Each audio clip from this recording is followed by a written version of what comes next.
Item ಯಾವುದೇ ಇರಲಿ try ಮಾಡಿ ಆಚಿ ಚಿಕನ್ ಮಸಾಲಾ. ಆಚಿ ಚಿಕನ್ ಮಸಾಲಾ. ಇದು ನೀವು ಹೇಳೋ ಕಾಂಟೆಕ್ಸ್ಟಲ್ಲಿ ತಗೊಂಡ್ರೆ ಹೌದು, ನೀವು ಸ್ವತಂತ್ರವಾಗಿದ್ದರೆ ಹೌದು. ಆದರೆ ಬಿಜೆಪಿ ಮತ್ತು JDS ಮೈತ್ರಿಯಲ್ಲಿ ನಡ್ಕೊಂಡು ಹೋಗ್ತಿದ್ದಾಗ ಈ ಹೇಳಿಕೆ ಒಂದು ಸ್ವಲ್ಪ ನಮ್ಮ ದ್ವಂದ್ವಕ್ಕೆ ಈಡು ಬಿಜೆಪಿ ಮಾಡೋದಿಲ್ವಾ?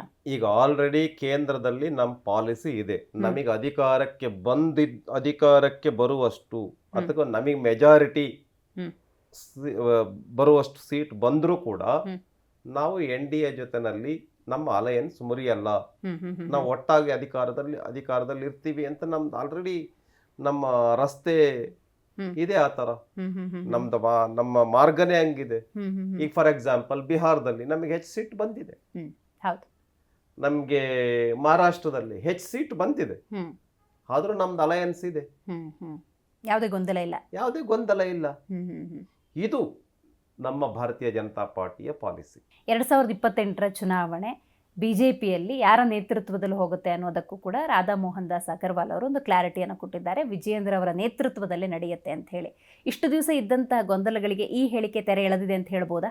ನೋಡಿ, ಯಾರು ಅಧ್ಯಕ್ಷರಿರ್ತಾರೆ ಸಾಮಾನ್ಯ ಅವ್ರ ನೇತೃತ್ವ ಅಂತ ಹೇಳ್ತಾರೆ, ಅದ್ರೊಳಗೆ ಏನೇನು ತಪ್ಪಿಲ್ಲ. ಹಾಗಾಗಿ ವಿಜಯೇಂದ್ರ ನೇತೃತ್ವದಲ್ಲಿ ಅಂತ ಹೇಳಿದ್ರಲ್ಲಿ ಏನು ತಪ್ಪಿದೆ? ನಾವೀಗ ಜಗತ್ ಪ್ರಕಾಶ್ ನಡ್ಡಾ ಅವರ ನೇತೃತ್ವದಲ್ಲಿ ಇಡೀ ದೇಶದಲ್ಲಿ ಪಾರ್ಲಿಮೆಂಟ್ ಎಲೆಕ್ಷನ್ ಅನ್ನ ಮಾಡ್ತೀವಿ, JP ನಡ್ಡಾ ಅವರ ನೇತೃತ್ವದಲ್ಲಿ. ಈಗ ಮುಂದೆ ಬರ್ತಕ್ಕಂಥ ದಿನಗಳಲ್ಲಿ ನಾವು ನಬೀನ್ ಅವರ ನೇತೃತ್ವದಲ್ಲಿ ಮಾಡ್ತೀವಿ. ಇದ್ರೊಳಗೆ ನಮಗೆ ಯಾವುದೇ ಗೊಂದಲ ಇಲ್ಲ. ಹಾಗಾಗಿ ನಮ್ಮ ಪ್ರಭಾರಿಗಳಾಗಿರುವಂತ ಡಾಕ್ಟರ್ ರಾಧಾ ಮೋಹನ್ ಅಗರ್ವಾಲ್ ಅವರು ಏನು ಹೇಳಿದ್ದಾರೆ ಸರಿಯಾಗಿ ಹೇಳಿದ್ದಾರೆ. ಓಕೆ, 2 ವರ್ಷದ ನಂತರ ಆಯಿತು ಕಾರ್ಯಕಾರಿಣಿ, ಇದ್ರ ಬಗ್ಗೆ ತಿಳಿಸ್ಕೊಡಿ. 2 ವರ್ಷದ ನಂತರ ಆಗಿತ್ತು ಕಾರ್ಯಕಾರಿಣಿ ಅಂತ ಹೇಳಿದ್ರೆ, ಯಾರು ನಿನ್ನೆ ಕಾರ್ಯಕಾರಿಣಿಗೆ ಬಂದಿದ್ದಾರೆ ಅವರೇನು 2 ವರ್ಷದ ನಂತರನೇ ಬಂದಿಲ್ಲ. ಮಧ್ಯದಲ್ಲಿ ಅನೇಕ ಕಾರ್ಯಕ್ರಮಗಳಲ್ಲಿ ಬಂದಿದ್ದಾರೆ. ಕಾರ್ಯಕಾರಿಣಿಯನ್ನ ನಾವು ಈಗ ಮಾಡಿದ್ದೇವೆ ಅಷ್ಟೇ.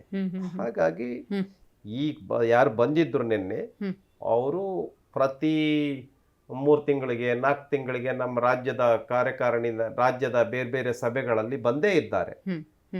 ಹಾಗಾಗಿ ಇದರೊಳಗೇನು ಬಹಳ ಹೊಸದಾಗಿ ಗೊಂದಲ ನಿರ್ಮಾಣ ಆಗಿದೆ, ಆ ಥರದ್ದೇನಿಲ್ಲ. ಓಕೆ, ಸದ್ಯದ ಬಿಜೆಪಿಯ ನಡವಳಿಕೆ ಇರ್ಬೋದು ಅಥವಾ ಸ್ಪೀಡ್ ಇರ್ಬೋದು, ಇದನ್ನು ಗಮನಿಸಿದಾಗ ಬಿಜೆಪಿ ಮತ್ತು JDS ನಡುವಿನ ಈ ಒಂದು ಮೈತ್ರಿ ಎಷ್ಟರ ಮಟ್ಟಿಗಿದೆ ಅನ್ನುವಂಥ ಸಹಜ ಪ್ರಶ್ನೆ ಇದ್ದೇ ಇರುತ್ತೆ. ಇದರ ನಡುವೆ ಯತ್ನಾಳ್ ಅವರು ಕುಮಾರಸ್ವಾಮಿ ಅವರನ್ನು ಭೇಟಿಯಾಗಿದ್ದಾರೆ, ಒಂದು 20 ನಿಮಿಷ ಪ್ರತ್ಯೇಕವಾಗಿ ಮಾತುಕತೆ ಕೂಡ ನಡೆಸಿದ್ದಾರೆ. ಸೊ ಕುತೂಹಲದ ಕಣ್ಣುಗಳ ಸಹಜವಾಗಿ ಇದ್ದೇ ಇರುತ್ತೆ. ಈ ಪ್ರಶ್ನೆಗೆ ಏನು ಹೇಳ್ತೇವೆ? ನೋಡಿ, ಈ ಪ್ರತಿಯೊಬ್ಬ ರಾಜಕಾರಣಿಗಳು ಕೂಡ ತಮ್ಮ ರಕ್ಷಣೆಯನ್ನ ಮಾಡ್ಕೊಳ್ಳೇಬೇಕು. ಹಾಗೆ ನಮ್ಮ ಪಾರ್ಟಿ ತಮ್ಮ ಪಾರ್ಟಿಯನ್ನ ರಕ್ಷಣೆ ಮಾಡ್ಕೊಳ್ಬೇಕು, ಅವ್ರ ಪಾರ್ಟಿ ಅವ್ರ ರಕ್ಷಣೆಯನ್ನ ಮಾಡ್ಕೊಳ್ಬೇಕು. ಯಾವುದೇ MLA MP MLC ತಮ್ಮ ರಕ್ಷಣೆಯನ್ನ ತಾವು ಮಾಡ್ಕೊಳ್ಬೇಕು. ಭೇಟಿ ಆಗಿರ್ಬೋದು, ನಾನು ಕೂಡ ಭೇಟಿ ಆಗಿರ್ತೀನಿ ಅನೇಕ ಸಂದರ್ಭದಲ್ಲಿ. ಹಾಗಾಗಿ ಈಗ ಮುಂಚೆ ಯತ್ನಾಳ್ ಅವರಲ್ಲಿದ್ರು, JDS ನಲ್ಲಿದ್ರು, ಹಾಗಾಗಿ ಭೇಟಿ ಆಗಿರ್ಬೋದು. ಕುಮಾರಸ್ವಾಮಿ ಅವರು ನಮ್ಮ ಅಲಯನ್ಸ್, ಹಾಗಾಗಿ ಅವ್ರನ್ನ ಭೇಟಿ ಮಾಡಿರೋದ್ರಲ್ಲಿ ಏನು ತಪ್ಪಿಲ್ಲ. ಮತ್ತೆ ಏನ್ ಭೇಟಿ ಮಾಡಿದ್ದಾರೆ, ಏನ್ ಮಾತುಕತೆ ಮಾಡಿದ್ದಾರೆ ನಮಗೇನು ಗೊತ್ತಿಲ್ಲ.